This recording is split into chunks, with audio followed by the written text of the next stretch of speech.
What's going on, swim fans? In this video, I'm gonna share with you how to swim perfect freestyle. We're gonna break it down step by step. So whether you're learning freestyle for the first time or you're a more advanced swimmer and you're trying to take your freestyle to the next level, we're gonna talk about your head position, how you breathe, how you pull and catch the water, what your feet should be doing. So make sure you watch the video until the very end because we're gonna break it down step by step. If you guys are new here, make sure you subscribe to the channel, like this video, and let me know what questions you have down below in the comments. Without further ado, let's begin. Freestyle is a stroke that we spend time doing the most. Of all the other strokes, you'll probably be doing the front crawl or freestyle most of the time. So for that reason, it's really important to master the fundamentals of this technique. Remember, water is really dense. When you swim through this medium that is 800 times more dense than air, it's really important that you really optimize your efficiency and reduce drag. You know, when you swim freestyle or any stroke, there's only two ways you can actually get faster. The first one is by reducing drag. The second is by increasing propulsion. So when we talk about the freestyle stroke and what you do with your head and your hands and your feet, we're either doing one of those two things. We're trying to reduce our drag or we're trying to increase propulsion. Now let's talk about our head position to start, because at the end of the day, our body position is what determines how fast we move through the water. If we lift our head up when we swim, our hips are gonna sink and we're gonna create more drag. So like I mentioned, we're trying to reduce our drag so we can swim faster. That starts with our head position. Focus on swimming with your eyes on the bottom of the pool, and really the water line should be at the middle of your head. So half your head is underwater, half your head is above the water. And if you can do that, then your hips are gonna ride high in the water and you're not gonna have a lot of drag. You wanna feel like you're swimming downhill. Similarly, when you take a breath, you want to rotate your head to the side and try and keep one eye and one ear underneath the surface of the water. If you lift your head up to take a breath, your hips are going to sink and you're going to go slower. When you swim with your arms, you want to make sure that your arm enters the water at 11 o'clock and 1 o'clock in front of your shoulders, just outside your shoulders. And this will allow you to have the most optimal hand entry. You want to enter the water with your middle finger first, and then you want to reach and extend on that same line with your shoulder. Then when you start to pull, you want to make sure you have what's called an early vertical forearm, EVF. And that basically means that from your middle finger all the way through to your elbow, it's a nice big paddle. You want to be pulling the water with more than just your hands. You want to pull the water with your hand, your forearm, and your entire arm. So the early vertical forearm is really important to master. Now let's talk about your legs. What do your legs do when you do freestyle? You're going to do the flutter kick.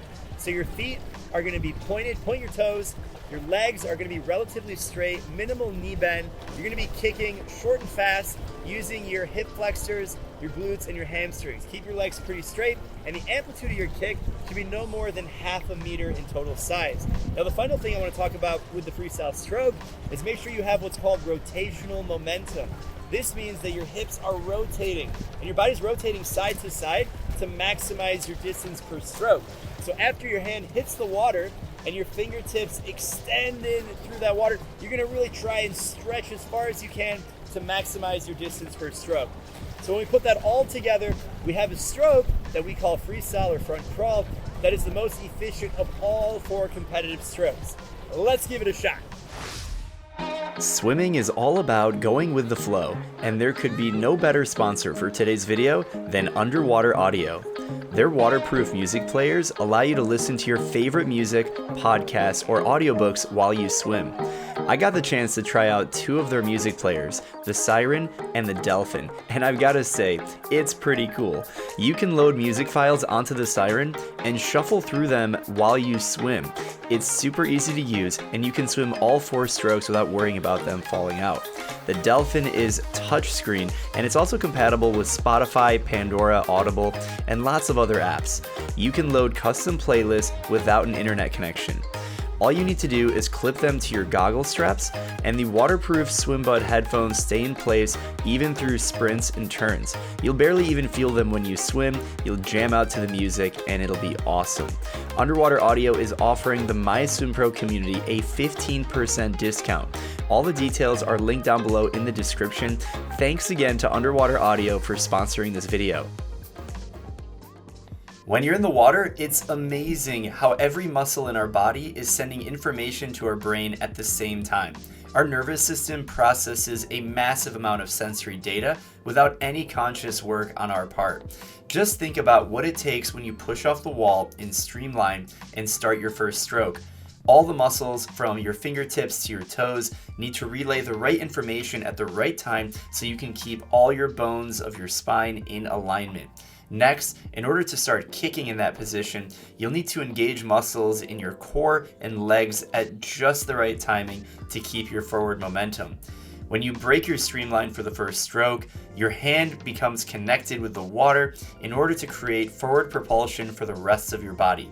It's amazing what the brain is capable of, and when you swim freestyle or any stroke, it's important to incorporate all 5 senses, including touch, smell, sight, hearing, and taste. All of these are important in swimming. Obviously, with touch, the way you feel the water, and sight, what you see while you swim.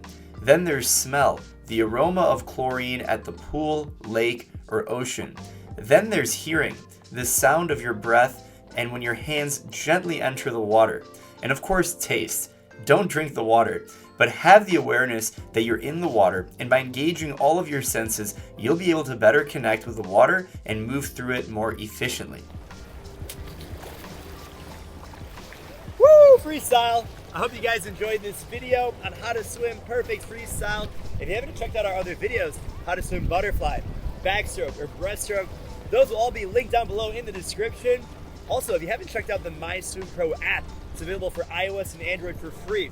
We've got training videos, drills, workouts for both in the pool and out of the water to help you swim faster and smarter than ever before. Make sure you check it out. Also, link down below in the description. While you're down there, make sure you like the video, subscribe to the channel, and finally, if you're not in the MySwimPro Global Community Facebook group, make sure you join it. It's free to join. Over 10,000 swimmers from over 100 countries all over the world. Hope to see you in there. Stay well and happy swimming. Bye.